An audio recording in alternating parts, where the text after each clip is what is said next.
नमस्कार मित्रों।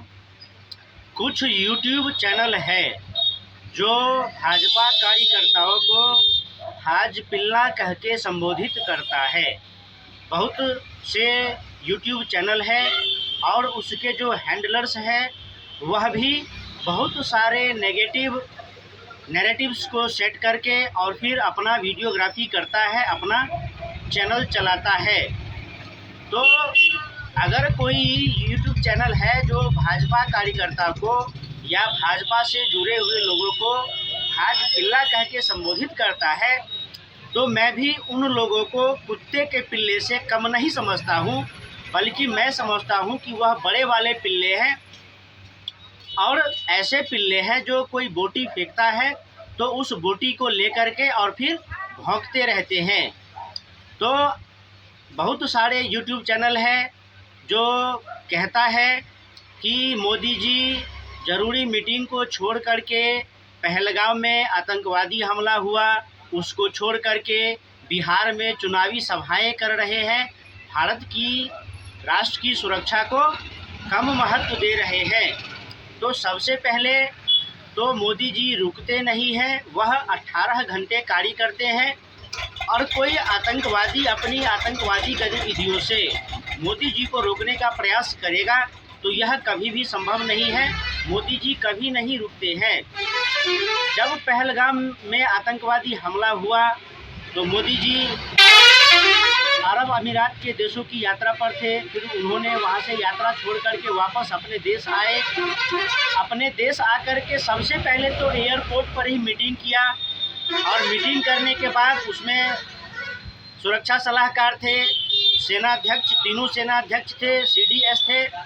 एयरपोर्ट से ही मीटिंग जो शुरू हुआ है वह सर्वदलीय मीटिंग तक, दिल्ली में सर्वदलीय मीटिंग तक आकर के समाप्त हुआ है।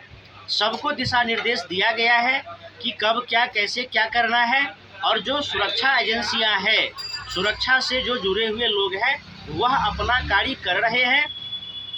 और फिर मोदी जी आए हैं बिहार में चुनावी सभा को संबोधित करने के लिए। कोई चुनावी सभा को संबोधित करने के लिए नहीं आए हैं और ऐसा नहीं है कि यह कोई नया प्लानिंग था कि इधर आतंकवादी हमला होगा कश्मीर में और फिर बिहार में जाना है और उस माहौल को भुनाना है चुनावी लाभ के रूप में।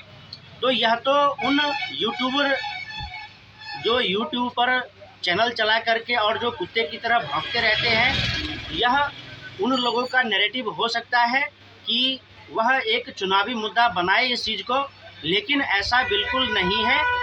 मोदी जी 18 घंटा कार्य करते हैं देश के लिए।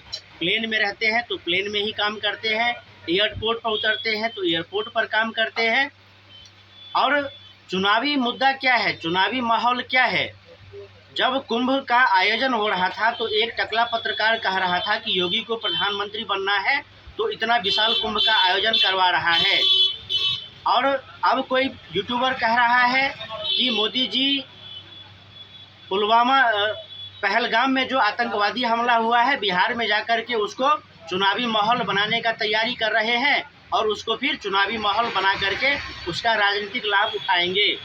तो यह सब पिल्लों जैसी ही पत्रकारिता है और पिल्लों जैसे ही नैरेटिव सेट करना कहलाता है, क्योंकि बिहार आने का बहुत ही पहले प्लानिंग बना लिया था नरेंद्र मोदी जी ने और बिहार आए और बिहार आकर के भी उन्होंने आतंकवादियों को सीधी चेतावनी दी है कि अगर भारत राष्ट्र पर हमला करोगे, निहत्थे हिंदुओं को मारोगे तो फिर तुम्हें मिट्टी में मिला दिया जाएगा।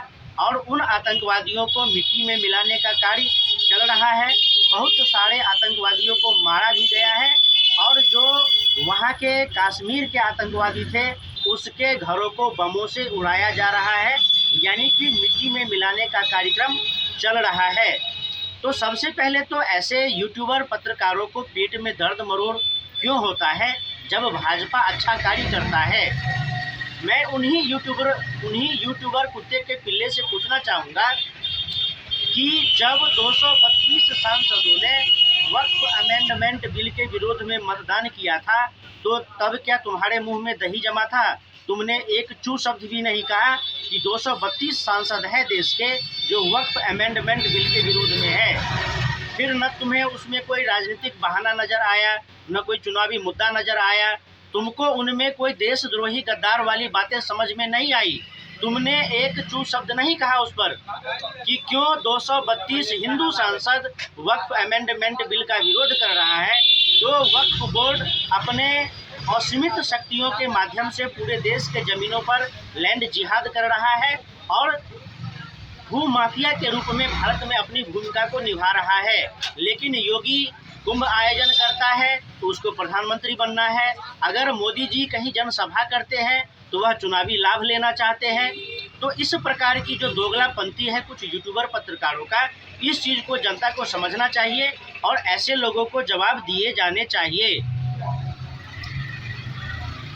इंडिया स्पीक्स डेली, मैं नाम इसलिए ले रहा हूँ, मैं उस आदमी का नाम नहीं लूँगा लेकिन चैनल का नाम ले लूँगा, क्योंकि सस्ती लोकप्रियता के चक्कर में कुछ लोग ऐसी बयानबाजियाँ करते हैं कि ऐसी बयानबाजियाँ कर लेंगे फिर सारे लोग मेरे पीछे पड़ जाएंगे और मैं फेमस हो जाऊँगा। तो यह जो इंडिया स्पीक्स डेली टाइप है, यह भी दल्लन टॉप रवीश कुमार टाइप में जा रहा है और जा रहा है तो उसकी भी रिलाई होगी, उसमें कोई कसर नहीं छोड़ेंगे।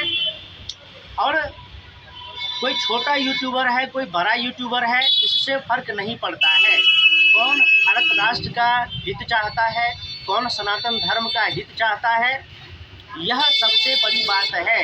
अगर हम अपने धर्म का साथ नहीं दे सकते हैं, अपने राष्ट्र का साथ नहीं दे सकते हैं, तो निश्चित रूप से यही गद्दारी है, यही देशद्रोही है, राष्ट्रद्रोही का कार्य है। और कोई बोटी फेंक देता है, कोई कुछ चेक दे देता है और उस बोटी को चाट चाट करके जी हजूरी करना शुरू कर देते हैं, राष्ट्रवादियों को गाली देना शुरू कर देते हैं, तो इससे किसी का भला होने वाला नहीं है।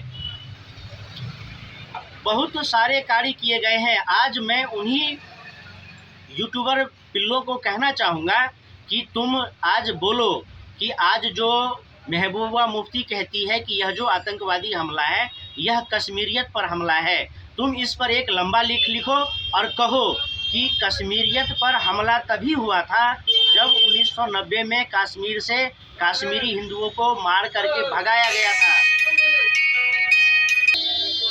आज जो महबूबा मुफ्ती कहती है कि यह जो आतंकवादी हमला है यह कश्मीरियत पर हमला है, तो कश्मीरियत है कहाँ? वहाँ तो सब पख्तून है, पठान है, वहाँ सब मुगले टोपी पहनने वाला है, मुगले खाने वाला है। कश्मीर में कश्मीरियत है कहाँ? 90% मुस्लिम जनसंख्या है कश्मीर में। जो वहाँ के असली कश्मीरी थे, जो महाराजा हरी सिंह के वंशज थे, जो वहाँ के हिंदू थे, जो कश्मीरी पंडित थे और अन्य कश्मीरी हिंदू थे जो वहाँ के मूल निवासी थे, उनको तो मार करके कश्मीर से भगा दिया गया। इस्लामिक आतंकवादियों, जिहादियों, पठानों, बलूचों, पख्तूनों ने वहाँ पर आकर के कब्जा जमा लिया। हम 4 हमारे 40 सबके हाथ में AK-47 का फॉर्मूला अपना करके अलगाववाद, जिहाद, आतंकवाद की राजनीति करके सारे हिंदुओं को वहाँ समाप्त कर दिया गया, कश्मीरियत को समाप्त कर दिया गया। और अब कहा जाता है कि कश्मीर में जो हमला हुआ है यह कश्मीरियत पर हमला हुआ है। कश्मीरियत है कहाँ? वहाँ तो सब जिहादी आतंकवादी है। तो यह तो आतंकवादी आतंकवादियत और जिहादियत पर हमला कर रहे हैं। इस पर एक लंबा लेख लिखो अरे यूट्यूबरों पिल्लो, और बताओ दुनिया को कि कश्मीर में कश्मीरियत 1990 में ही समाप्त हो गया। कश्मीर में कश्मीरियत उसी समय समाप्त हो गया जब महाराजा हरी सिंह पर पठानों, जिहादियों, आतंकवादियों ने हमला किया था। कश्मीरियत तभी समाप्त हो गया था जब धारा 370 लगा था और कश्मीर में लंबे समय तक खून की नदियां बहाई जाती रही है। और आज जो आतंकवादी हमले हो रहे हैं और उसमें जो लोग मोमबत्ती जला करके सड़कों पर प्रदर्शन करके दिखा रहे हैं कि हम आतंकवादियों के विरुद्ध हैं, बिल्कुल नहीं। यह सब जिहादियों की चाल है जो झूठे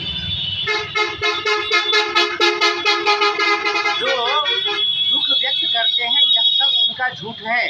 क्योंकि बिना मुस्लिम नेता के सहयोग से, बिना वहाँ के मुस्लिम लोकल व्यापारियों के सहयोग से कोई भी बड़ा आतंकवादी हमला नहीं हो सकता है।